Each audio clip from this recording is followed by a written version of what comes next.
Bienvenue dans cette vidéo d'accompagnement de la méthode MHM. Cette vidéo va traiter spécifiquement de l'un des 4 temps d'activité, le calcul mental. Alors, le calcul mental, c'est le deuxième temps de la journée.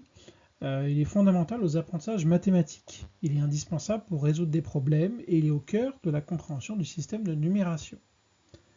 C'est un temps qui est proposé donc quotidiennement sur une durée de 15 minutes. Comme les autres temps d'activité, cette durée est adaptable selon vos besoins et selon la réalisation de ce qui est proposé dans le guide des séances. Le travail de calcul mental est aussi enrichi au cours des séances d'apprentissage.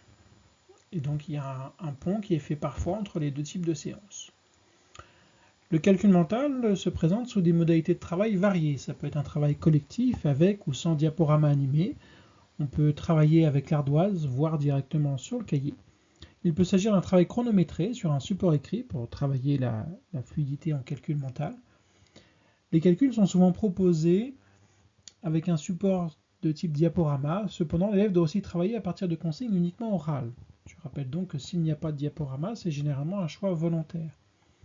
Les activités de découverte, d'explicitation des notions, comme les doubles, les moitiés ou les procédures complexes de calcul mental, sont-elles le plus souvent abordées lors des temps d'apprentissage, et donc réactivées ensuite sur ces temps de calcul mental.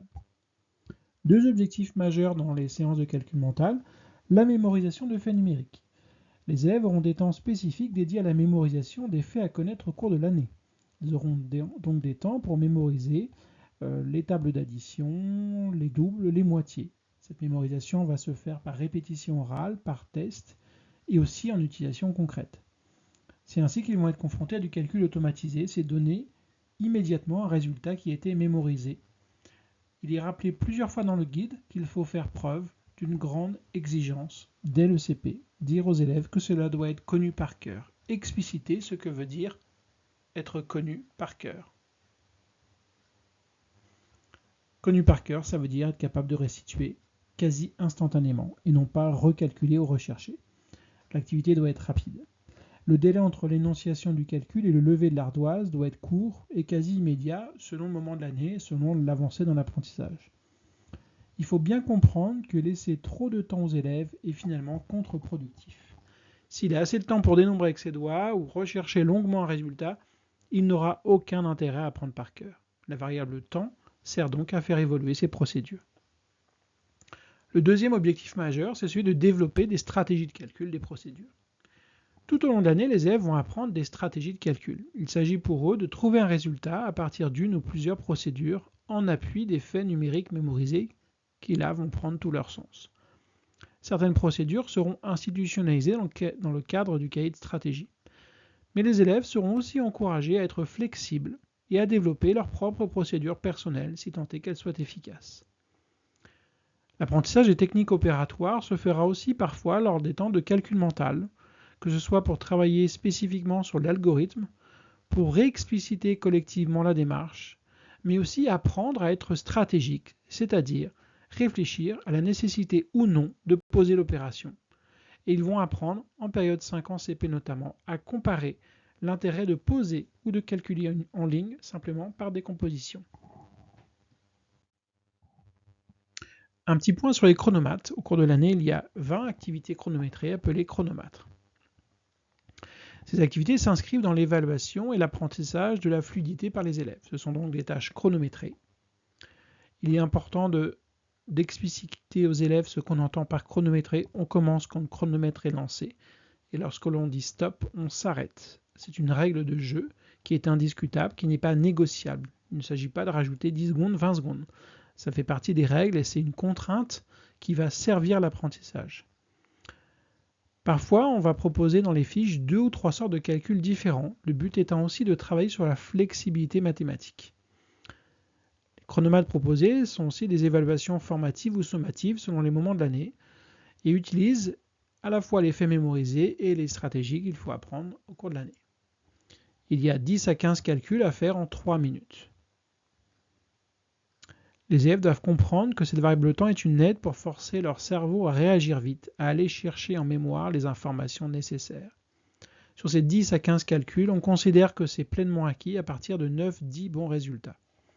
Vous êtes libre d'adapter le nombre de calculs Les premiers chronomates sont pensés pour être plutôt simples, plutôt accessibles, pour mettre les élèves en réussite, pour construire chez eux très tôt un sentiment de compétence et pour développer leur estime de soi, qui me semble extrêmement important. En début d'année en mathématiques, on sait que notamment les écarts se creusent entre filles et garçons au cours du CP. Il y a donc un enjeu et c'est donc un petit peu cette idée-là qui est en tâche de fond dans ce qui est proposé dans la méthode. Ils sont, voilà, je l'ai déjà dit, je le remets, ils sont adaptables. Vous pouvez changer, rajouter des calculs, soit pendant le calcul lui-même, soit en amont, au moment de préparer la fiche. Deux exemples de chronomates, le chronomate numéro 4 qui arrive en séance 37 et le 17 qui arrive plutôt en fin d'année. Vous voyez un premier chronomate qui permet déjà de travailler sur l'addition et en fin d'année, on alterne entre plusieurs typologies de calculs, restituer les doubles et moitiés, des calculs de compléments qui doivent être connus par cœur, complément à 10 et complément à la dizaine supérieure, et puis de courtes soustractions, soit de nombres proches ou de petits nombres. Alors, quelle trace écrite pour institutionnaliser? Là, comme vous le voyez, il y aura un travail parfois proposé sur les affiches collectives et surtout, dans cette nouvelle édition, on propose des stratégies. Ces stratégies sont construites sur un exemple, une représentation graphique, elles sont variées, on travaillera parfois avec la bande numérique, parfois avec une représentation du matériel de numération, parfois avec des calculs en arbre, sur la stratégie 5 et 6 je crois, et puis là par exemple sur la stratégie 7, une première représentation du modèle des barres. Donc les élèves ont un exemple, une phrase à chaque fois qui rappelle ce qu'il faut faire, une représentation graphique, ces 3 entrées devant permettre aux élèves de construire cette stratégie, d'être capable de faire l'analogie, le transfert, lorsque ça se présente sur d'autres situations. Je rappelle que le cahier de stratégie, à partir du moment où la stratégie a été vue collectivement, peut être utilisé totalement librement par les élèves dès qu'ils en ressentent le besoin. On est dans des temps d'apprentissage, il faut donc les accompagner avec ce type d'outils. Quelques exemples de séances, là nous sommes en séance 14, c'est la première période.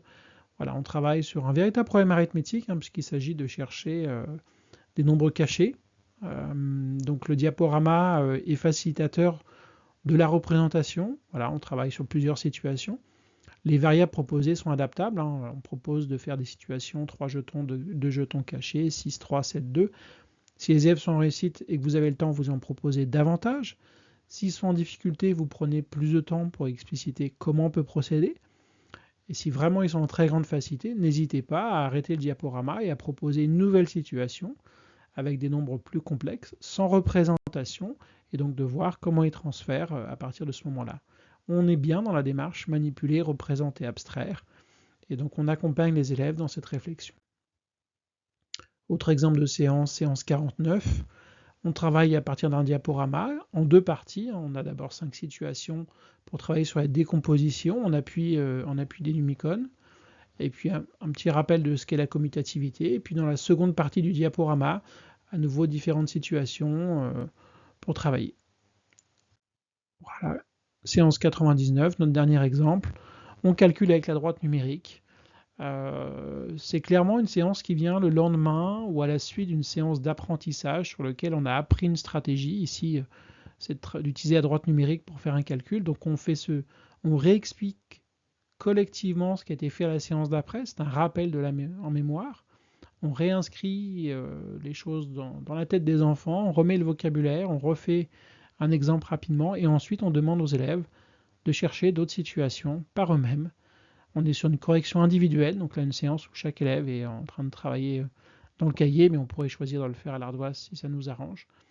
Et puis en termes de différenciation, vous avez dans le bibliomanuel des exemples de droite numérique à plastifier pour accompagner les élèves et puis pour pouvoir travailler par eux-mêmes.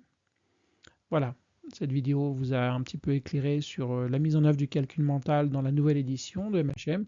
Comme d'habitude, accompagnement, suivi, actualité. Vous retrouvez tout ça sur les réseaux. Merci.